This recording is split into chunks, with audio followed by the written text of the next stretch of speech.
கர்த்தரும் இரட்சகரும் ஆகிய இயேசு கிறிஸ்துவின் நாமத்தினாலே இந்த பரிசுத்த ஓய்வு நாளிலே உங்களை அன்போடு கூட வாழ்த்துகிறேன். உங்களுக்கு கிருபையும் தேவ சமாதானமும் உண்டாவதாக. 6 நாட்கள் பணி செய்து, 6 நாட்கள் கடினமாய் வேலை செய்து, 6 நாட்கள் வியாபார ஸ்தலத்திலே வெகு நேரம் இருந்து பரிசுத்த ஓய்வு நாளிலே கர்த்தருடைய பரிசுத்த ஆலயத்திற்குள்ளே வந்திருக்கிற உங்களை கர்த்தருடைய ஆவியானவர் கண்ணோக்கமாயிருந்து அவர் உங்களை பலமாய் ஆசீர்வதிக்க போதுமானவராக இருக்கிறார். இம்மட்டும் நடத்தினவர் இனிமேலும் உங்களை நன்றாய் நடத்த போதுமானவராக இருக்கிறார். ஆண்டவரே, என்னுடைய கைகளின் பிரயாசங்களை நீர் ஆசீர்வதியும், என்னுடைய பணியிலே உடைய ஆசீர்வாதம் காணப்படட்டும் என்ற அந்த ஒரு விண்ணப்பத்தோடு கூட கர்த்தாவே, எங்களையும் எங்கள் பிள்ளைகளையும் ஆசீர்வதியும் என்ற அந்த ஒரு உன்னதமான நோக்கத்தோடு கூட கர்த்தருடைய சமூகத்திற்குள்ளே வந்திருக்கிற உங்களை கர்த்தருடைய ஆவியானவர் பார்த்து கொண்டே இருக்கிறார். அவர் வேண்டிய மட்டும் எல்லா நன்மையின் ஆசீர்வாதங்களினாலும் உங்களை பலமாய் நிரப்ப போதுமானவராக இருக்கிறார். இந்த நாளிலும் கர்த்தருடைய ஆவியானவர் நமக்கு கொடுக்கிற வார்த்தை நீதிமொழியின் புஸ்தகம் 28ஆம் அதிகாரம் 10ஆம் வசனம் இப்படி சொல்லுகிறது: உத்தமர்களோ நன்மையை சுதந்திரித்துக் கொள்வார்கள். உத்தமர்களோ நன்மையை சுதந்திரித்துக் கொள்வார்கள்.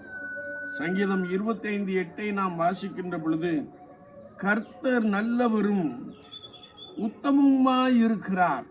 நீங்களும் நானும் ஆராதிக்கின்ற கர்த்தராகிய இயேசு கிறிஸ்து பழுதற்றவர், பாவமில்லாதவர், பரிசுத்தர், அவர் உத்தமராயிருக்கிறார் என்பதை குறித்து பரிசுத்த வேதாமத்திலே நாம் மிக தெளிவாக ஆழமாக அறிந்து கொள்ள முடியும்.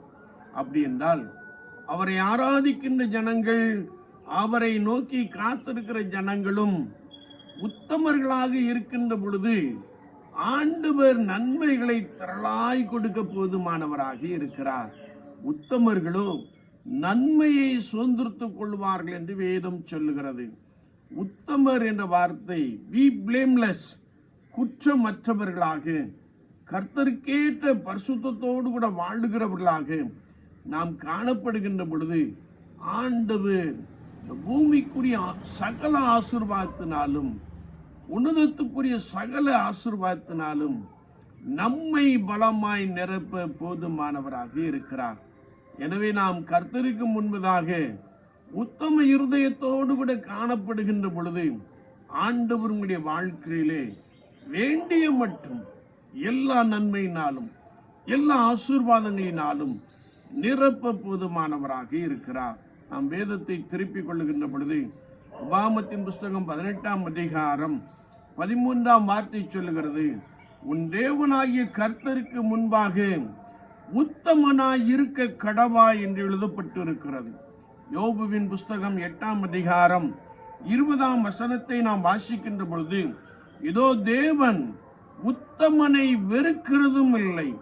நீதிமொழியின் புஸ்தகம் 2ஆம் அதிகாரம் 21ஆம் வார்த்தை நாம் வாசிக்கின்ற பொழுது, செம்மையானவர்கள் பூமியில் வாசம் பண்ணுவார்கள், உத்தமர்களோ அதிலே தங்கி தாபரிப்பார்கள் என்பதாக பரிசுத்த வார்த்தையிலே நாம் வாசிக்கிறோம். நீதிமொழி புஸ்தகம் 10ஆம் அதிகாரம் 29ஆம் வசனத்தை நாம் வாசிக்கின்ற பொழுது, கர்த்தரின் வழி உத்தமர்களுக்கு அரண் என்று வேதம் சொல்லுகிறது. நீதிமொழிகள் 10:9 நாம் வாசிக்கின்ற பொழுது, உத்தமமாய் நடக்கிறவன் பத்திரமாய் நடக்கிறான் என்று வேதம் சொல்லுகிறது. நீதிமொழிகள் 11:20 நாம் வாசிக்கின்ற பொழுது, உத்தம மார்க்கத்தார் கர்த்தருக்கு பிரியமானவர்கள். யாரெல்லாம் இந்த பூமியிலே உத்தம இருதயத்தோடு கூட கர்த்தரை பின்பற்றி வாழுகிறார்களோ அவர்கள் மீது அவர் பிரியம் வைக்கிறார் என்று வசனம் சொல்லுகிறது. உன்னத பாட்டு 1:4 நாம் வாசிக்கின்ற பொழுது, உத்தமர்கள் ஆண்டவரை நேசிக்கிறார்கள், உத்தமர்கள் கர்த்தருக்கு முதலிடம் கொடுக்கிறார்கள். நீதிமொழிகள் 28:18 நாம் வாசிக்கின்ற பொழுது, உத்தமமாய் நடக்கிறவன் ரட்சிக்கப்படுவான் என்றும் பரிசுத்த வேதாமத்திலே நாம் மிக தெளிவாக அறிந்து கொள்ள முடியும். அது மாத்திரமல்ல, சங்கீதம் 119:1 நாம் வாசிக்கிறோம், கர்த்தருடைய வேதத்தின்படி நடக்கிற உத்தம மார்க்கத்தார் பாக்கியவான்கள் என்றும் பரிசுத்த வார்த்தை மிக தெளிவாக கற்றுக் கொடுக்கிறது. என்னை கேட்டுக்கொண்டிருக்கிற என் அன்பு சகோதரனே, சகோதரியே, இந்த பூலோக வாழ்க்கையிலே நான் கர்த்தருக்கு முன்பதாக உத்தமமாய் நடக்கின்ற பொழுது ஆண்டவர் திரளான நன்மைகளை கொடுக்கிறார், நல்ல ஆசீர்வாதங்களை கொடுக்கிறார், நல்ல மகிழ்ச்சியை கொடுக்கிறார், நல்ல சமாதானத்தை கொடுக்க அவர் போதுமானவராக இருக்கிறார். விசுவாச வாழ்க்கையிலே நான் ஆண்டவர் எப்படி நல்லவரும் உத்தமருமாய் இருக்கிறாரோ அப்படியே நாமும் விசுவாச வாழ்க்கையிலே கர்த்தருக்கு முன்பதாக உத்தமமாய் காணப்படுகின்ற பொழுது ஆண்டவர் சகல ஆசீர்வாதத்தினாலும் சகல நன்மையினாலும் நாம் ஒவ்வொருவரையும் பலமாய் நிரப்ப போதுமானவராக இருக்கிறார். நாம் ஆதியாகமத்தின் புஸ்தகம் 6:9 நாம் திருப்பிக் கொள்ளுகின்ற பொழுது இங்கே கர்த்தருடைய வார்த்தை சொல்லுகிறது, நோவா தன் காலத்தில் இருந்தவர்களுக்குள்ளே நீதிமானும் உத்தமனுமாயிருந்தான், அவன் தேவனோடே சஞ்சரித்துக் கொண்டிருந்தான் என்று வசனம் சொல்லுகிறது. வேதாகமத்தில் யாரெல்லாம் உத்தம இருதயத்தோடு கூட காணப்பட்டார்கள், கர்த்தருக்கு முன்பதாக உத்தமமாய் காணப்பட்டார்கள், கர்த்தரை எப்படி அவர்களை வழிநடத்தினார் என்பதை குறித்து நாம் தியானிக்க போகிறோம். நோவா காலத்தை நாம் எடுத்துக்கொள்ளுகின்ற பொழுது, நோவா காலத்திலே மனுஷனுடைய அக்கிரமம் பூமியிலே பெருகினது, அவன் இருதயத்தின் நினைவின் தோற்றம் எல்லாம் நித்தமும் பொல்லாததாய் காணப்பட்டது என்பதை குறித்து நாம் வேதத்திலே வாசிக்க முடியும். தேவன் பூமியை பார்த்தார், இதோ அது சீர்கெட்டு போயிருந்தது, மாம்சமான யாவரும் பூமியிலே தங்கள் வழியை கெடுத்து கொண்டிருந்தார்கள் என்று எழுதப்பட்டிருக்கிறது. ஒருவேளை பாவம் நிறைந்த ஒரு உலகம், அக்கிரமம் நிறைந்த ஒரு உலகம், மனிதனின் நினைவின் தோற்றமெல்லாம் நித்தமும் பொல்லாததாய் காணப்பட்ட ஜன கூட்டத்திற்குள்ளே இந்த நோவாவும் நம்முடைய குடும்பத்தாரும் வாழ்ந்து வந்தார்கள் என்று கர்த்தருடைய வார்த்தையிலே நாம் வாசிக்கிறோம். ஆனால் பாவமும் அக்கிரமும் பெருகி கொண்டிருந்த அந்த காலகட்டத்திலே கர்த்தருடைய வார்த்தை சொல்லுகிறது, நோவா கர்த்தருக்கு முன்பதாக நீதியும் உத்தமனுமாய் வாழ்ந்து கொண்டிருந்தான், அவன் பிள்ளைகளை பெற்று 300 ஆண்டுகள் தேவனோடே சஞ்சரித்துக் கொண்டிருந்தான் என்று வசனம் நமக்கு மிக ஆழமாக கற்றுக் கொடுக்கிறது.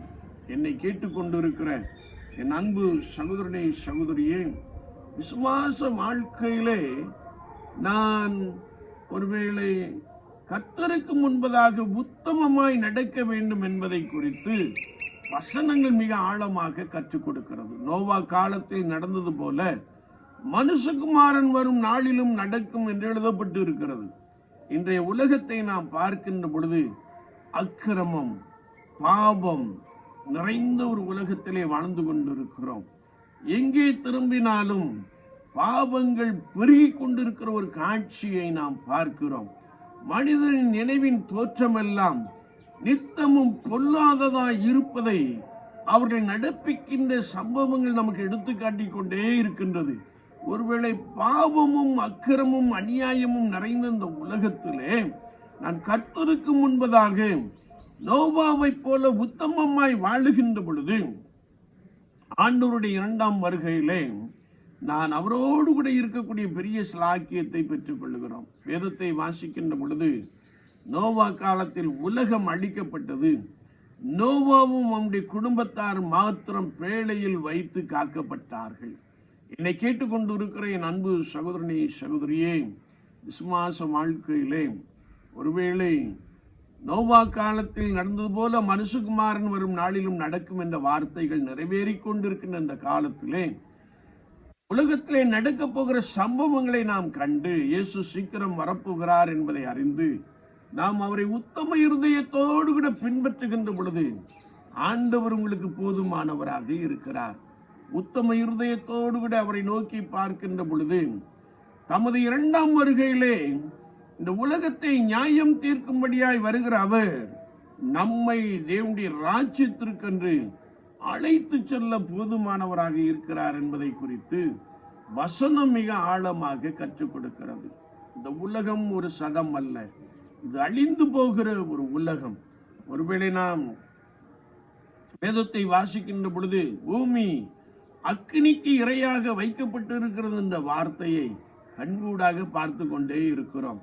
மனிதன் செய்து வைத்திருக்கின்ற வெப்பன்ஸ் எல்லாமே பூமியை அழிக்கக்கூடியதாக காணப்படுகிறது. ஒருவேளை மூன்றாம் உலகப் போர் வருமே என்றால் இந்த பூமியில் ஒரு பங்கு அழிந்து போகும், அது அக்கினியினாலே அழிந்து போகும் என்பதை நாம் அவர்கள் கண்டுபிடித்து வைத்திருக்கிற ரசாயன வெப்பத்தை வைத்து நாம் நன்றாய் அறிந்து கொள்ள முடியும். இப்பொழுது சாதாரண ஆயுதங்களை பயன்படுத்துகின்ற பொழுதே ஒவ்வொரு இன்ஃப்ராஸ்ட்ரக்சரும் ஒவ்வொரு பில்டிங்கும் தரைமட்டமாக்கப்படுவதையும் அது காடாக மாறிப்போகிற காட்சியும் நாம் பார்க்கிறோம். ஏன் இதை சொல்லுகிறேன் என்றால், கடைசியில் நீங்கள் கடைசி நாட்களில் யுத்தங்களின் செய்தியை கேள்விப்படுவீர்கள் என்ற வார்த்தையின்படியே யுத்தத்தின் மும்முரத்தை, யுத்தத்தின் செய்திகளை கேட்டுக்கொண்டே இருக்கிறோம். இவையெல்லாம் இயேசு கிறிஸ்துவின் இரண்டாம் வருகைக்கு முன் அடையாளங்களாக நடைபெற்று கொண்டே இருக்கிறது. அப்படி என்றால் இயேசு கிறிஸ்து சீக்கிரம் வரப்போகிறார் என்பதை நாம் காலத்தால் அறிந்தவர்களாக அவரை உத்தம இருதயத்தோடு கூட பின்பற்றுகின்ற பொழுது அவருக்கு முன்பதாக பழுதற்றவர்களாக பரிசுத்தமானவர்களாக நாம் வாழுகின்ற பொழுது ஆண்டவர் தமது இரண்டாம் வருகையிலே நம்மை அவரோடு கூட வைத்துக் கொள்ள போதுமானவராக இருக்கிறார். இந்த பூலோக வாழ்க்கையிலே நான் எப்படிப்பட்ட ஒரு அனுபவத்தை கொண்ட ஒரு நபராக காணப்படுகிறேன். நோவா பாவம் நிறைந்த உலகத்திலே அவன் நீதிமானும் உத்தமனுமாய் காணப்பட்டான். நோவாவின் நிமித்தமாக நோவாவின் குடும்பத்தை கர்த்தர் காப்பாற்றினார். வேதம் சொல்லுகிறது, கர்த்தருடைய கண்களிலோ நோவாவுக்கு கிருபை கிடைத்தது, அவனும் அவனுடைய குடும்பத்தாரும் காப்பாற்றப்பட்டார்கள் என்று வசனம் மிக தெளிவாக கற்றுக் கொடுக்கிறது. இரண்டாவதாக நாம் ஆபிரகாமை குறித்து பார்க்கின்ற பொழுது ஆதியாகமத்தின் புஸ்தகம் 17ஆம் அதிகாரம் 1ஆம் வசனத்தை நாம் வாசிக்கின்ற பொழுது கர்த்தருடைய வார்த்தை சொல்லுகிறது, ஆபிரகாம் 99 வயதான போது கர்த்தர் ஆபிரகாமுக்கு தரிசனமாகி, நான் சர்வ வல்லமை உள்ள தேவன், நீ எனக்கு முன்பாக நடந்து கொண்டு உத்தமனாயிரு என்று சொல்லுகிற ஒரு வார்த்தையை நாம் வாசிக்க முடியும். ஆண்டவர் ஆபிரகாமை பார்த்தார், எனக்கு முன்பதாக உத்தமனாய் காணப்பட்டால், உத்தமனாய் நடந்தால் நான் உன்னை மிகவும் திரளாய் பெருக பண்ணுவேன் என்று சொன்னார். வார்த்தை சொல்லப்பட்ட போது ஆபிரகாமுக்கு 99 வயதாகிவிட்டது. ஆபிரகாம் பிள்ளை இல்லாதிருந்தான். ஆனால் ஆண்டவர் ஆபிரகாமுக்கு கொடுத்த அந்த வாக்குத்தத்தத்தை நிறைவேற்றுவதற்காக, நீ எனக்கு முன்பாக நடந்து கொண்டு உத்தமனாயிரு என்று சொன்னார். வேதத்தை நாம் வாசிக்கின்ற பொழுது ஆபிரகாம் கர்த்தருடைய பார்வையிலே உத்தமனாய் காணப்பட்டான். எனவே ஆண்டவர் அவனுக்கு கொடுத்த வாக்குத்தத்தத்தை, உன் கற்ப பிறப்பானவனே உனக்கு சுதந்திரவாளியாய் இருப்பான் என்ற வாக்குத்தத்தத்தை கர்த்தருடைய ஆவியானவர் பலமாய் நிறைவேற்றினார். அவனை மிகவும் திரளாக பெருக பண்ணினார். நீ திரளான ஜாதிகளுக்கு தகப்பனாவாய் என்று சொன்னார். உன்னை மிகவும் அதிகமாய் பலுக பண்ணி உன்னிலே ஜாதிகளை உண்டாக்குவேன். உன்னிடத்திலிருந்து ராஜாக்கள் தோன்றுவார்கள். நீ பரதேசியாய் தங்கி வருகிற கானான் தேசம் முழுவதையும் உனக்கும் உன் பின்வரும் சந்ததிக்கும் நித்திய சுதந்திரமாக கொடுத்து நான் அவர்களுக்கு தேவனாய் இருப்பேன் என்று சொன்னார். என்னை கேட்டுக்கொண்டிருக்கிற என் அன்பு சகோதரனே, சகோதரியே, ஒருவேளை வேதம் சொல்லுகிறது, ஆண்டவர் ஆபிரகாமை பார்த்து உத்தமனாயிருந்து சொன்னது மாத்திரமல்ல, நான் உன்னை பெருக பண்ணுவேன் என்று சொன்னார். பரதேசியாய் நீ வந்த இந்த பூமியிலே நான் நீ இருக்கிற இடத்தை உனக்கு கொடுப்பேன் என்றும் சொன்னார்.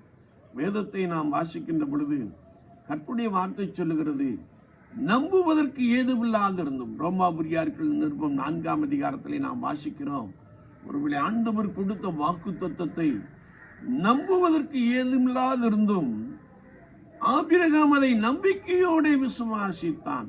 முழு நிச்சயமாய் நம்பினான். முழு நிச்சயமாய் நம்பி கர்த்தருக்கு முன்பதாக உத்தமமான ஒரு மனிதனாய், உத்தம இருதயத்தோடு கூட வாழுகிறவனாய் காணப்பட்டபடியினாலே ஆண்டவர் அவனை பலுகவும் பெருகவும் பண்ணினார். வேதம் சொல்லுகிறது, ஆபிரகாமுக்கு கொடுத்த ஆசீர்வாதத்தை பூமி தாங்கக்கூடாது இருந்தது என்று கர்த்தருடைய வார்த்தை சொல்லுகிறது. என்னை கேட்டுக்கொண்டு இருக்கிற என் அன்பு தெய்வ ஜனமே, ஒருவேளை உன்னுடைய வாழ்க்கை வெறுமையாக காணப்படலாம். நீ மிகுந்த எதிர்பார்ப்போடு கூட காத்திருக்கிற ஒரு நபராய் காணப்படலாம். கர்த்தர் என்னையும் என் குடும்பத்தையும் எப்பொழுது ஆசீர்வதிப்பார் என்ற ஏக்கத்தோடு கூட இருக்கிற ஒரு நபராய் காணப்படலாம். கர்த்தர் உன்னை ஆசீர்வதிக்க வேண்டுமே என்றால், கர்த்தர் உன்னை பெருக பண்ண வேண்டுமே என்றால், கர்த்தர் பூமிக்குரிய சகல ஆசீர்வாதத்தினாலும் உன்னை நிரப்ப வேண்டுமே என்றால், கர்த்தருடைய ஆவியானவர் உன்னை பார்த்து சொல்லுகிறார், நீ எனக்கு முன்பதாக, ஆண்டவருக்கு முன்பதாக, கர்த்தராகிய இயேசு கிறிஸ்துவுக்கு முன்பதாக நடந்து கொண்டு உத்தமனாயிரு என்று சொல்லுகிறார். விசுவாச வாழ்க்கையிலே கர்த்தருக்கு முன்பதாக நீங்கள் உத்தமமாய் நடக்கின்ற பொழுது உங்கள் வெறுமை நீங்கி போகிறது. உங்கள் எதிர்பார்ப்பை கர்த்தர் நிறைவேற்றுகிறார். குறிப்பாக கற்பத்தின் கனிகளினாலே உங்களை அதிகமாய் நிரப்ப போதுமானவராக இருக்கிறார்.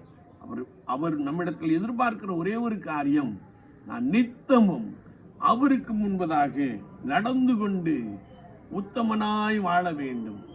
ஒருவேளை நீ பரதேசியாய் கடந்து வந்த ஒரு நபராய் இருக்கலாம்.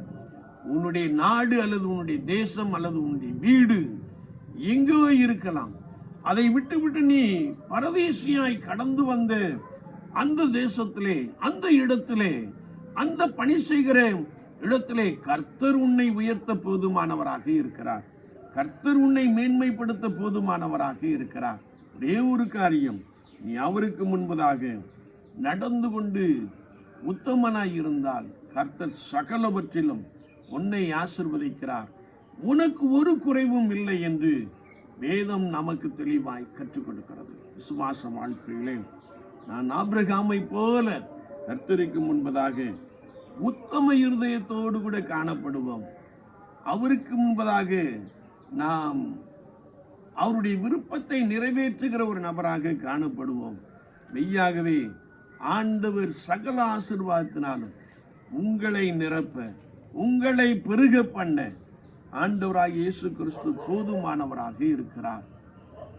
நீ ஆண்டவருக்கு முன்பதாக நடந்து கொண்டு உத்தமனாயிரு. மூன்றாவதாக, யோபு என்ற தேவ மனிதனை குறித்து நாம் பார்க்கின்ற பொழுது, யோபுவின் புஸ்தகம் 1ஆம் அதிகாரம் 1ஆம் வசனம் மற்றும் 8ஆம் வசனத்திலே நாம் வாசிக்கிறோம், அந்த மனுஷன் உத்தமனும் சன்மார்க்கனும் தேவனுக்கு பயந்து பொல்லாப்புக்கு விலகுகிறவனாக காணப்பட்டான். எந்த ஒரு மனிதன் கர்த்தருக்கு முன்பதாக உத்தமமாய் வாழுகிறானோ அவன் கர்த்தருக்கு பயப்படுகிறவனாக காணப்படுகிறான்.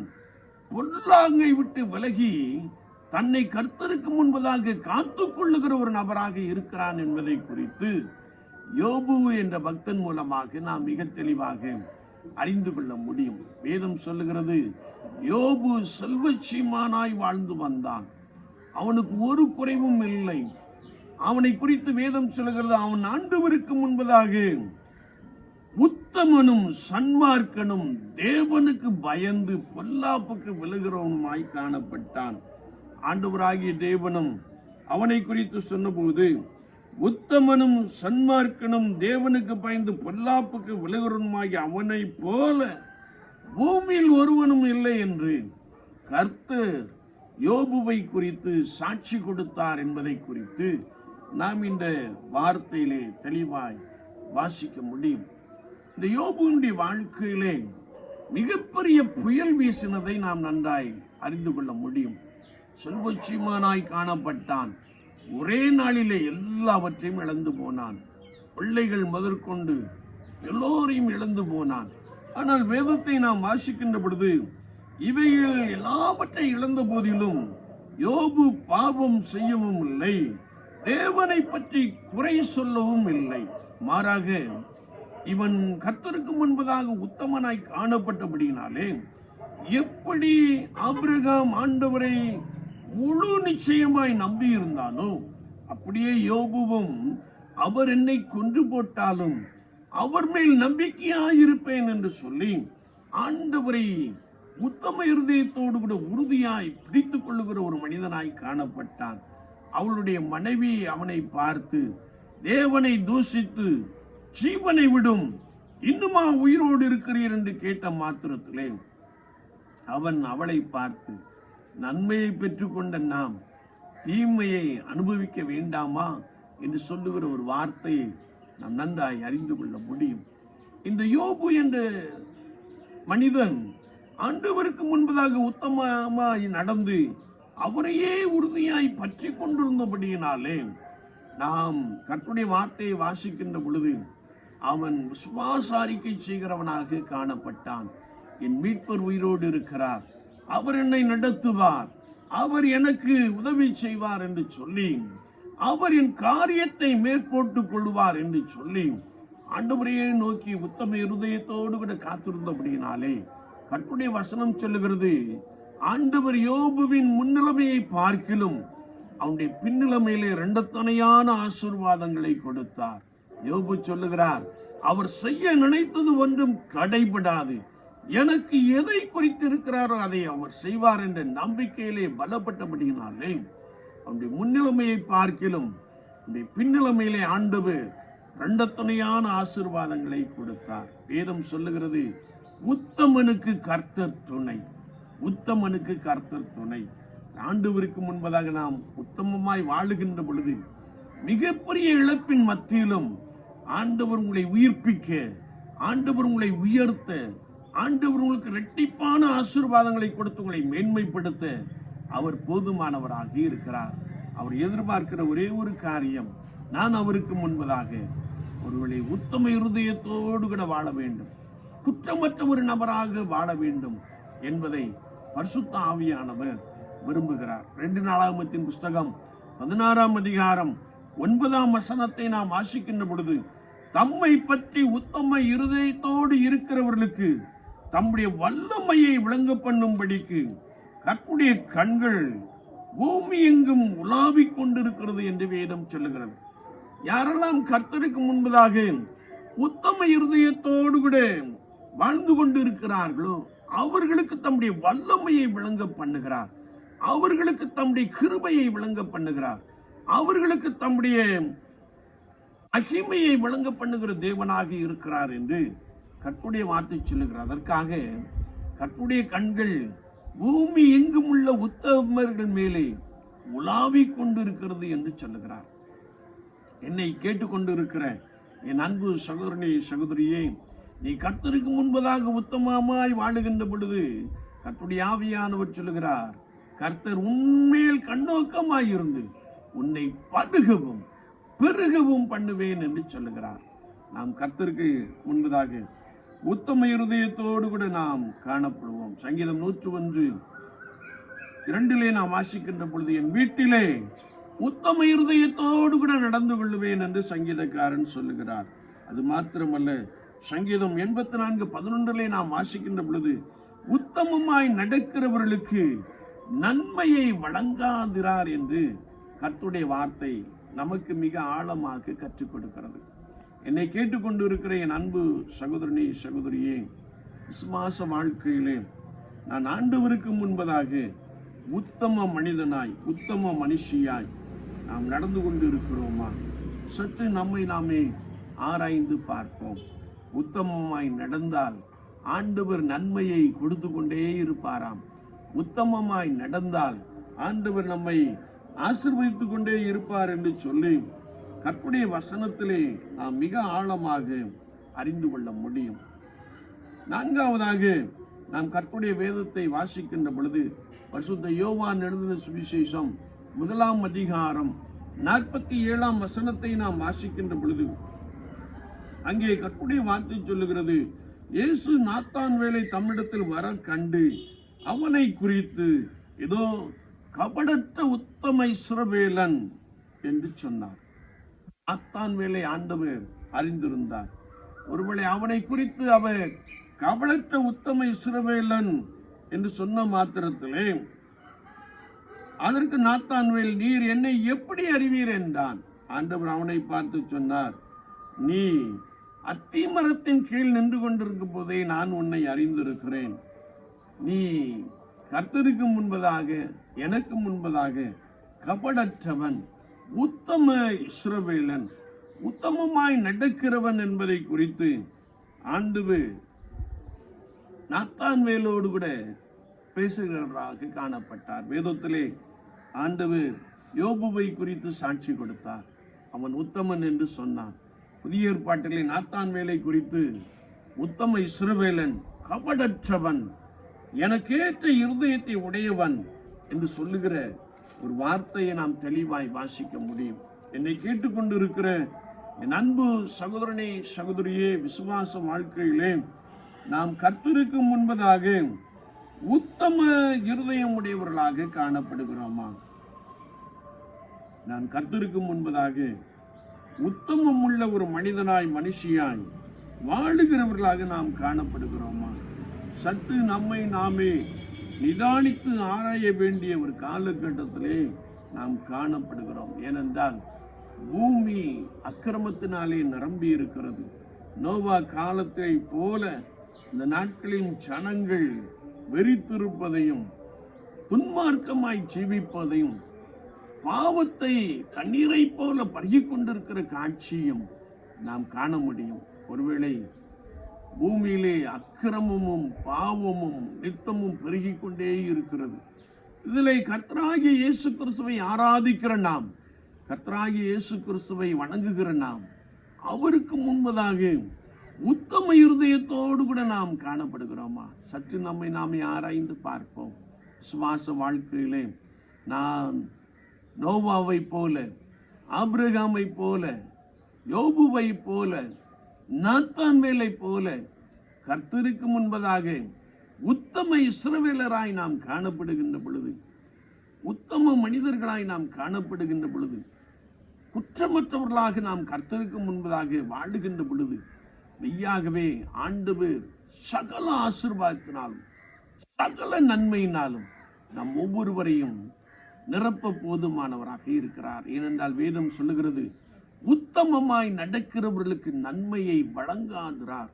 அவர் அதிகமாய் ஆசீர்வதிக்கிறார், நம்மை பலுக பண்ணுகிறார், நம்மை பெருக பண்ணுகிறார் என்று கர்த்தருடைய வார்த்தை சொல்லுகிறது. ஒருவேளை 2ஆம் வருகையிலே ஒரு பெரிய அழிவுக்கு நம்மை தப்பி மீட்டி ரட்சித்துக் கொண்டு அவரோடு கூட நம்மை வைத்துக் கொள்ள அவர் போதுமானவராக இருக்கிறார். உலக வாழ்க்கை ஒரு சதம் அல்ல, கொஞ்ச காலம் வாழுகின்ற வாழ்க்கை என்று அப்போஸ்தலனாகிய பரிசுத்த பவுல் சொல்லுகிறார். இது நிழலை போன்ற ஒரு வாழ்க்கை, இது புகையை போல தோன்றி மறைந்து போகின்ற ஒரு வாழ்க்கை. கொஞ்ச காலம் வாழுகின்ற இந்த வாழ்க்கையிலே கர்த்தராகிய இயேசு கிறிஸ்து விரும்புகிற அந்த உத்தம இருதயம் அல்லது அவருக்கு முன்பதாக உத்தமமாய் நடக்கிற அந்த தன்மை நிறைந்தவர்களாக நாம் காணப்படுகிறோமா? நோவா கர்த்தருக்கு முன்பதாக உத்தமனாய் நடந்தபடியினாலே பெரும் அழிவுக்கு நோவாவை ஆண்டவர் தப்புவித்து காப்பாற்றினார். ஆபிரகாம் கர்த்தருக்கு முன்பதாக உத்தமமாய் நடந்து கொண்டிருந்தபடியினாலே ஆபிரகாமுக்கு கொடுத்த வாக்குத்தத்தத்தை அவர் நிறைவேற்றினார். அவனை பலுகவும் பெருகவும் பண்ணினார். அவன் விசுவாசிகளுக்கு தகப்பனாக இன்றைக்கும் சொல்லப்படுவதை நாம் நன்றாய் அறிந்திருக்கிறோம். அது மாத்திரமல்ல, யோபுடைய வாழ்க்கையிலே எவ்வளவோ போராட்டங்கள் வந்தாலும் அந்த போராட்டத்தின் நாட்கள் எல்லாம் நான் காத்திருக்கிறேன் என்ற வசனத்தின்படியே போராட்டத்தின் நாட்கள் எல்லாம் கர்த்தருக்கு முன்பதாக உத்தமமாய் காத்திருந்தபடியினாலே ஆண்டவர் அவனை கண்டத்தனையான ஆசீர்வாதங்களினாலே நிரப்பினார். ஒருவேளை நாத்தான்வேலை ஆண்டவர் பார்த்து கபடற்ற உத்தம இஸ்ரவேலன் என்று சொன்னார். என்னை கேட்டுக்கொண்டிருக்கிற என் அன்பு சகோதரனை சகோதரியே, கர்த்தராகிய இயேசு கிறிஸ்துவை ஆராதிக்கிற நாம், கர்த்தராகிய இயேசு கிறிஸ்துவை பணிந்து கொள்ளுகிற நாம் கர்த்தருடைய நாமத்திற்கு பயந்து வாழுகின்ற பொழுது, கர்த்தருடைய நாமத்திற்கு பயந்து பொல்லாப்பை விட்டு விலகுகின்ற பொழுது, நான் கர்த்தருக்கு முன்பதாக உத்தம மனிதனாய், உத்தம மனுஷியாய், உத்தம குடும்பமாய் நாம் காணப்படுகிறோம். அப்படி நாம் வாழுகின்ற பொழுது ஆண்டவர் சகல ஆசீர்வாதத்தினாலும் சகல நன்மையினாலும் உங்களை நிரப்ப போதுமானவராக இருக்கிறார். என்னுடைய இருதயம் எப்படிப்பட்டதாக காணப்படுகிறது? என்னுடைய இருதயம் கர்த்தருக்கு முன்பதாக உத்தமமான ஒரு இருதயமாக, பழுதற்ற ஒரு இருதயமாக, குற்றமற்ற ஒரு நபராக நான் கர்த்தருக்கு முன்பதாக காணப்படுகிறேன். நான் தானியேல் தன்னை குறித்து சொன்னபோது, நான் கர்த்தருக்கு முன்பதாக உண்மை உள்ளவனாயிருந்தான், ராஜாவாகி உமக்கு முன்பதாக நான் நீதிகேடு செய்ததில்லை, ஆண்டவருக்கு முன்பதாக நான் குற்றமற்றவன் என்று சொன்னான். ஆண்டவர் தானியேலை தேசத்திலே உயர்த்தி ஆசீர்வதித்தார். நீங்கள் உயர்த்தி ஆசீர்வதிக்கப்பட வேண்டும் என்றால், எல்லா நன்மைகளையும் சுதந்திரத்துக் கொள்ள வேண்டும் என்றால், உயர்ந்த கல்வி ஸ்தாபனத்திலே நீங்கள் படிக்க வேண்டும் என்றால், அல்லது உயர் கல்வியை நல்லதொரு கல்வி ஸ்தாபனத்திலே நீங்கள் பெற்றுக்கொள்ள வேண்டுமே என்றால், உங்களுடைய பணியிலே உயர்வும் மேன்மையும் வேண்டுமே என்றால், நீங்கள் கர்த்தருக்கு முன்பதாக உத்தமனாய் நடந்து கொண்டிருங்கள். பணி செய்கின்ற இடத்திலே கர்த்தருக்கு பயந்து பொல்லாப்பை விட்டு விலகுங்கள். பணி செய்கின்ற இடத்திலே கர்த்தருக்கு பயந்து நீங்கள் பணி செய்யுங்கள். கர்த்தருக்கு பயந்து நீங்கள் ஊழியம் செய்யுங்கள். கர்த்தர் உங்களை இரண்டத்தனையான ஆசீர்வாதங்களினாலே நிரப்புகிறார்.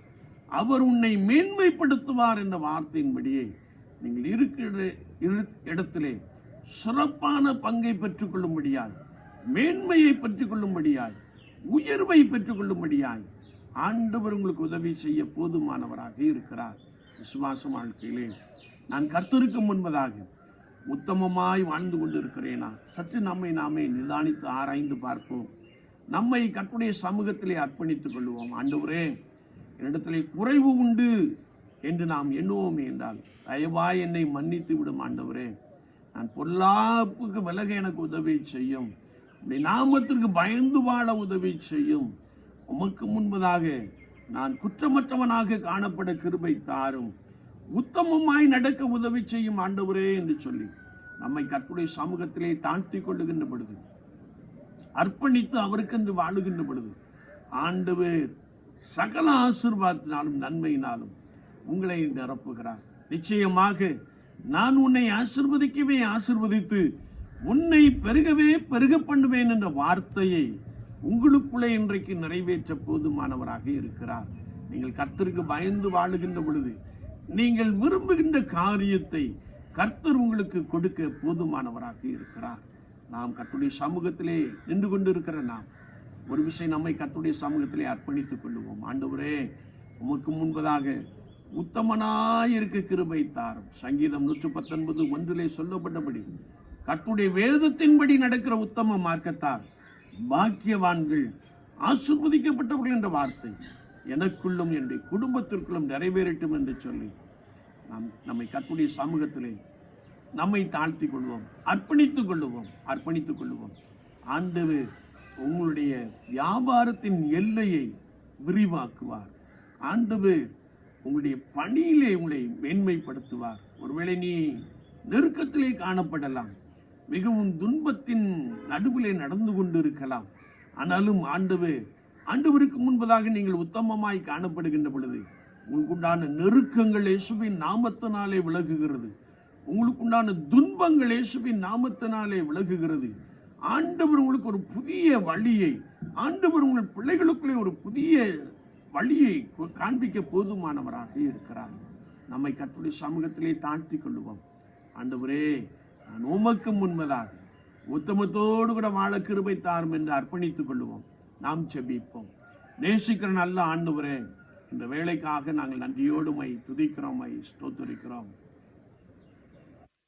வார்த்தைகளை கேட்ட நம்முடைய ஜனங்களுக்காய் ஸ்தோத்திரம், பலப்படுத்தும்.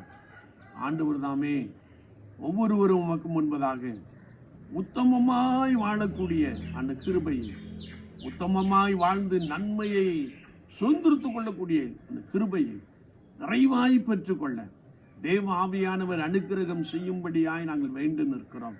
வார்த்தைகளை கேட்டவர்களுக்காய் ஸ்தோத்திரம்.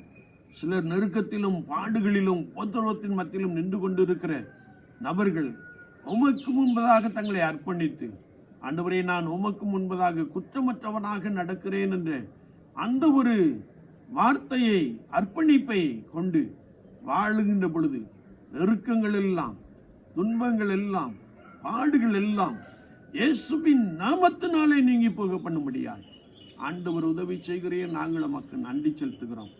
உத்தமமாய் நடக்கிறவர்களுக்கு நன்மையை கொடுக்கிறவர் ஆண்டவரை யாரெல்லாம் உத்தம இருதயத்தோடு கூட காணப்படுகிறார்கள், உடைய நன்மையினாலே, உடைய ஆசீர்வாதங்களினாலே நிரப்புவீராக. நோவாவை ஆண்டவரே நீர் காத்துக்கொண்டீர், பெரிய அழிவிலிருந்து காத்துக்கொண்டீர். ஸ்தோத்திரம். அப்படியே 2ஆம் வருகையிலும் நாங்கள் உமக்கென்று காக்கப்பட கர்த்தர் உதவி செய்யும்படியாய் நாங்கள் வேண்டு நிற்கிறோம். அமெரிக்கா தேசத்திலே கலிபோர்னியா, லாஸ் ஏஞ்சல் என்ற இடங்களிலே ஏற்பட்ட தீ விபத்திலே ஒரே ஒரு வீட்டை நீர் காத்துக்கொண்டீர். ஒரே ஒரு வீட்டில் உள்ள நீர் நபரை காத்துக்கொண்டீர். இன்றைக்கும் உத்தமமாய் நடக்கிறவர்களுக்கு நீர் நன்மையை கொடுக்கிறீர், காப்பாற்றுகிறீர் என்று ஆண்டவரே திருஷ்டாந்தப்படுத்திக் கொண்டு இருக்கிறபடினாலுமே ஸ்தோத்திரிக்கிறோம். எல்லாவற்றையும் அறிந்திருக்கிற நாங்கள் ஒவ்வொரு நாளும் உமக்கு முன்பதாக உத்தம இருதயத்தோடு கூட வாழ கிருபை தாரும். உம்மை உறுதியாய் பற்றி கொண்ட மனதை உடையவர்களாக வாழ கிருபை தாரும். ஆண்டவரே, எங்களுடைய இருதயம் உமக்கு முன்பதாக பழுதற்றதாக காணப்பட, நாங்கள் உமக்கு பிரியமானவர்களாக காணப்பட கிருபை தாரும். யாரெல்லாம் தங்களை அர்ப்பணித்துக் கொண்டார்களோ அவர்கள் மீது இரட்டிப்பான ஆசீர்வாதங்கள் இறங்கட்டும். கர்த்தர் தேவைகள் எல்லாவற்றையும் நீர் சந்திப்பீராக. வெறுமை இயேசுவின் நாமத்தினாலே நீங்கி போகட்டும். நிறைவை உண்டு பண்ணுவீராக. ஒவ்வொருவரையும் கரத்திலே அர்ப்பணிக்கிறோம். தொடர்ந்து வழி நடத்தும். இயேசு கிறிஸ்துவின் நாமத்தில் ஜெபங்கள் எழும்பர் சுத்த பிதாவே. ஆமீன், ஆமீன்.